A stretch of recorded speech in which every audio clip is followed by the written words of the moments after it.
Mesdames, Messieurs, bonsoir et merci de nous retrouver pour l'émission Entretien. L'invité que nous allons recevoir ce soir est un journaliste camerounais de nationalité qui a vu sa vie familiale et professionnelle basculer il y a quelques jours après avoir été violemment agressé dans son domicile de Brazzaville au Congo. Il officie depuis quelques années en tant que directeur de la chaîne MNTV, qui appartient à Maurice Nguesso, le frère aîné du président de la République, Denis Sassou Nguesso. Avant d'obtenir un diplôme de marketing et management à l'Institut de gestion de Paris, Eli Smith, notre invité, est passé par le Nigeria, où il a pu obtenir un diplôme de journaliste à l'Institut des journalistes de l'Université de Lagos en 1995. Il a travaillé pour la rédaction anglaise de Radio France Internationale, de CFI, il a travaillé à CFI. Il a travaillé à France 24 au début de cette chaîne, au lancement, puis à 3 Télé Sud, Télé Sud, oui. Toujours à Paris, avant de s'envoler pour le Congo. Eli Smith a même d'ailleurs reçu l'année dernière le prix du meilleur journaliste de télévision au Congo. C'était en 2013. Il est dans ce studio ce soir. Bonsoir. Bonsoir Thierry. Vous venez d'arriver au Cameroun dans des conditions un peu rocambolesques, mais on va en parler dans quelques instants. Eli Smith, c'est votre véritable nom ou vous utilisez, c'est un nom pour le métier? Non, c'est mon véritable nom. C'est mon véritable nom. Vous savez, moi, j'aime beaucoup l'histoire. Ça part de notre origine familiale. Mais je suis un Camerounais. C'est mon véritable nom. D'accord. Alors, je sais que vous avez obtenu votre diplôme de journalisme en 1995 au Nigeria. Oui. Je suppose aussi qu'avant cela, vous viviez au Cameroun. Quel a été votre parcours sur le plan déjà familial? Vous êtes d'expression anglaise. Vos parents sont anglophones? Oui. Bon, mes parents sont anglophones, mais je suis né dans le département du Mongo, 1er juin 1973, dans un village qu'on appelle Penja. Géographiquement parlant ou linguistiquement parlant, je ne suis pas francophone, comme on peut dire, mais je ne suis pas anglophone, si on veut dépasser là où je suis né, mais mes parents sont anglophones. Je suis purement anglophone et un nationaliste anglophone. Un nationaliste en quel sens? Dans tous les sens. On est le 1er octobre, c'était hier, quand vous dites... Voilà, malheureusement, dans un pays comme le Cameroun, je pense qu'on a un problème qu'on ne connaît pas l'histoire. Je pense qu'il y a 2 dates importantes dans ce pays qu'on doit toujours rappeler aux Camerounais. 1er janvier 1960, date de l'indépendance du Cameroun francophone, ça on ne peut pas oublier. Et puis 1er octobre 1961, l'indépendance du Cameroun anglophone et puis l'unification avec le Cameroun francophone. C'est les choses qu'on ne doit pas essayer de réécrire ou refuser, parce que si un pays veut progresser, il faut qu'on pense à l'histoire. Regardez un peu ce qui vient de se passer en Écosse. 350 ans d'histoire avec l'Angleterre, mais les Écossais ont voulu avoir leur indépendance, mais ils sont allés au référendum. Les Écossais ont opté pour rester dans le Royaume-Uni. C'est la même chose pour l'histoire du Cameroun. Les vrais Camerounais, ceux qui connaissent le sens du Cameroun, c'est les anglophones, parce que eux qui ont opté pour intégrer le Cameroun francophone. Donc, moi, je suis un nationaliste anglophone et fier de l'être. Je suis aussi Camerounais. Voilà. Cameroun avec K ou bien avec... Peut-être avec K. Je suis peut-être nostalgique du passé, mais voyez-vous, on doit s'adapter avec le temps. Oui. Vous avez effectué vos études primaires et secondaires essentiellement dans la zone anglophone, alors, ou bien... Oui, en partie ici, à la Government School de Bepanda. À Douala? À Douala. Après, je suis allé à Mouyouka. Et puis après Mouyouka, je suis allé au Nigeria. Au Nigeria? Oui, oui. Vous allez suivre qui au Nigeria? Je suis allé parce qu'on a aussi des parents là-bas. Et puis, je suis allé pour continuer les études parce que mon père en particulier, que j'aime beaucoup, c'est quelqu'un qui a un grand regret. Lequel? Il a le regret parce que il me dit toujours que, vous savez, que la partie anglophone du Cameroun a été roulée dans la farine.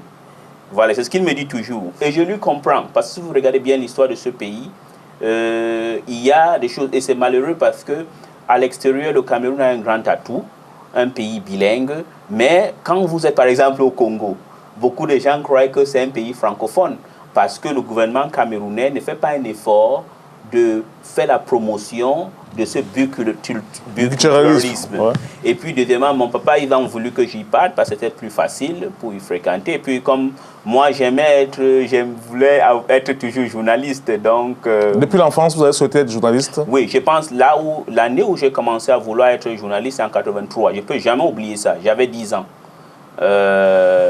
Et il y avait un monsieur à la BBC qu'on appelle Robin White. Il présentait une émission phare sur la BBC qu'on appelle Focus on Africa.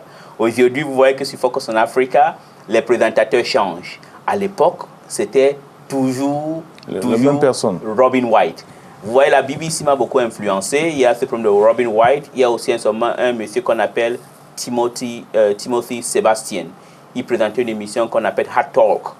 C'est ces deux individus qui m'ont vraiment poussé. Si bien que dès l'âge de 10 ans, vous souhaitiez devenir journaliste. Hein? Si, je souhaitais parce que mon papa, on suivait souvent les problèmes du Sud-Soudan avec John Garang et tout comme ça. Donc mon papa parlait beaucoup de cela.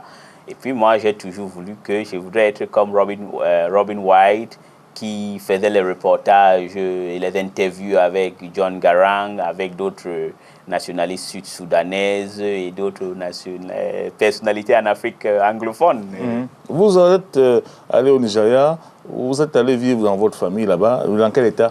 Non, on était dans l'état, pas à Lagos, à Jos, dans l'état du Plateau.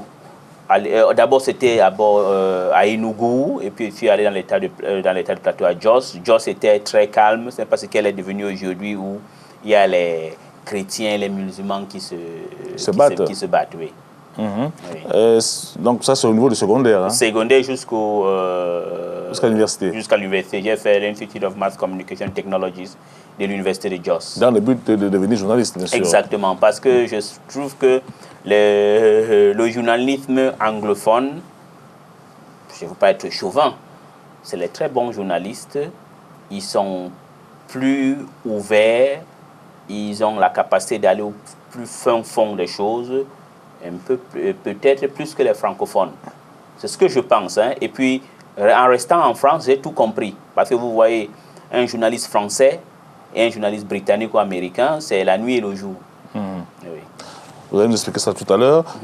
Lorsque vous achevez dans votre diplôme de journalisme, vous avez une prédilection, presse écrite, radio, télévision, non, à l'époque? À l'époque, c'était la radio qui m'intéressait beaucoup. Oui, oui. Parce que quand je vous ai dit, je pensais de Robin White. Je voudrais être comme Robin White. Oui. Donc vous souhaitiez faire de la radio. La radio. Vous avez travaillé un peu au Nigeria avant de... Non. Qu'est-ce qui s'est passé ensuite alors? Ensuite, quand j'ai fini... En 95, hein? Oui, oui, j'ai fini en 95. Je suis venu au Cameroun. Je suis d'abord arrivé au poste national de la CRTV, puis je suis venu à Radio Douala, comme on appelait à l'époque. Vous avez été recruté à la CRTV? Non, pas encore. C'était comme stagiaire? Vous venez d'abord comme stagiaire, hein, et puis vous devez savoir que comme nous on a fréquenté à l'étranger, vous devez prendre une autre période de temps avant l'intégration à la fonction publique. Et c'est ici que j'ai aussi beaucoup appris parce que c'était difficile. Vous savez, dans la vie, c'est comme le vin. C'est avec le temps que ça se bonifie, que vous devenez bien. Oui. Donc, la CRTV m'a beaucoup aidé parce qu'il y avait des gens là-bas comme Nyon Moses, Robert Abounon, Ngedna Jeffy Rosemary. Il y avait un certain nombre de personnes, David Nyake, qui m'ont beaucoup aidé. Je suis venu avec mon ami, il est mort aujourd'hui malheureusement, Emmanuel Aïlé. Et puis j'avais aussi un autre ami, bon le nom m'échappe aussi parce que ça fait un peu de longtemps. Oui. Vous venez du Nigeria ensemble, hein? Exactement, oui. D'accord. Donc vous ne faites pas longtemps ici à Douala? Oui, donc j'ai mis du temps un peu à Douala. Après j'ai d'abord commencé à Garoua. Après Yaoundé, Douala, j'ai mis du temps. Je crois que j'ai fait 2 ans jusqu'à 97 avant de repartir en France. Donc, vous allez dire que vous avez fait le Nigeria, vous êtes arrivé au Cameroun. Oui, oui. Et à un moment donné, vous avez dit, non, il faut que j'aille poursuivre à l'étranger encore. Exactement. En fait, quand je suis venu, pendant que je travaillais à la CRTV, j'ai commencé à faire les correspondants des piges au service anglais de Radio France Internationale. Et après, bon, il y a eu toujours un petit problème, c'est le passé. Puis je suis parti en France. Et quel problème? Oui, voilà. J'ai eu un problème parce que, premièrement, c'est la manière. Je crois que c'est maintenant que les gens croient que peut-être mon instinct de faire beaucoup d'investigations n'a pas toujours commencé aujourd'hui. Je me rappelle, c'était en 98, c'est avant que je ne parle. Il y avait un congrès du Social Democratic Front à Bamenda, au palais de congrès, là où il y a eu la création du Social Democratic Movement. Il y avait la première scission majeure entre un certain monsieur qu'on appelait à l'époque Suleiman Mahamat et puis... qui était premier vice-président du parti. Qui était premier vice-président du parti. Ouais. Et là-bas, je ne sais pas, il y a eu une bastonnade que j'avais eue là-bas avec les gens de la vanguarde de social-démocratie. Vous avez été battu? Oui. Molesté par eux? Par eux, oui, oui. Pourquoi? Parce qu'ils ont estimé que nous étions venus là-bas au congrès et après, on est parti chez un certain docteur Takoudjou, qui était en fait l'idéologue, le maître à penser de la Social Democratic Movement, de la tendance de Suleiman Mahamat. Donc je suis allé chez lui pour faire une interview. Et puis il y a eu la descente des gens de la vanguard. La vanguard, ce sont en fait, on va dire quoi, les soldats du parti. Oui, un peu la milice du parti. Ouais. Bon, dans les pays, une milice c'est un peu trop dur. Mais dans beaucoup de pays anglophones, les partis politiques ont souvent qui font la sécurité du parti. Et il y a eu, et c'était mené par un certain Andrew Akonte. Non, les gens qui menaient, le meneur de la vanguard était Andrew Akonte. Mais ceux qui avaient mené la descente chez Dr Christophe Takoudjou, c'était un certain Aka Amouane. Qui était un arbitre de football, qui est un karatéka, ancien parlementaire. Exactement. C'est lui qui vous a tapé dessus? Non, il menait le groupe. Ce n'est pas lui en particulier, mais il menait le groupe de la vanguard qui sont venus taper, casser chez Takoudjou. Et là, j'avais eu la vie sauve par un certain député qui s'appelait Ava Ava. Je ne sais pas s'il est encore là. Ava Ava. Du RDPC? Du RDPC. Parce il est décédé malheureusement. Parce qu'il passait, ils avaient vu comment on était en train de battre. À Yaoundé, à quartier Bastos. C'est lui qui avait intervenu qu'on nous laisse. Et puis bon, donc voilà un peu. Après, j'ai eu d'autres démêlés. Et puis bon, j'ai décidé de partir en France. Travailler à la rédaction centrale à Paris. Donc vous montez en France. En France. Ça se passe bien, l'interrogation là-bas? Oui, très bien. Je suis arrivé. Vous savez que c'est un pays francophone, mais ils ont besoin des gens d'expression anglophone qui connaissent l'Afrique. Donc ce n'était pas difficile, ça n'avait pas été difficile l'intégration là-bas à Radio France Internationale. Donc vous avez commencé en quelle année en Radio France Internationale? C'était en quelle année? J'ai commencé en 97. 97, oui. Jusqu'à... J'ai arrêté là-bas en 2001.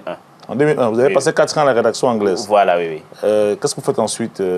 Après ça, je suis parti travailler à RFO, Radio France Outre-mer. Mais c'est une chaîne francophone, hein? Oui, mais ils ont aussi une rédaction anglaise. Ah, d'accord. Parce qu'ils font des productions pour l'Afrique anglophone. OK. Et j'ai aussi travaillé avec le groupe Indigo. Indigo, c'est eux qui publient Lettres du continent, Lettres de l'océan Indien. On a fait des travaux avec eux, voilà un peu. Et après ça, je suis parti à CFI. Je suis resté à CFI. Canal France International. Vous faites la production? Non, on fait les commentaires de la Champions League. En anglais. J'ai fait aussi les commentaires de football. Le football? Exactement. Vous êtes multidimensionnel alors? Exactement. Oui. Oui. Et après, je suis donc resté là-bas. Après, je suis allé travailler avec LC2. J'ai fait aussi les matchs. Parce qu'à un moment, CFI a perdu le droit de la couverture des matchs de la Champions League sur l'Afrique subsaharienne, sur l'Afrique tout entière. Parce que une bonne chose que Issa Hayatou a fait quand il est venu à la tête de la CAF, c'est de faire que le football africain devient un peu lucratif.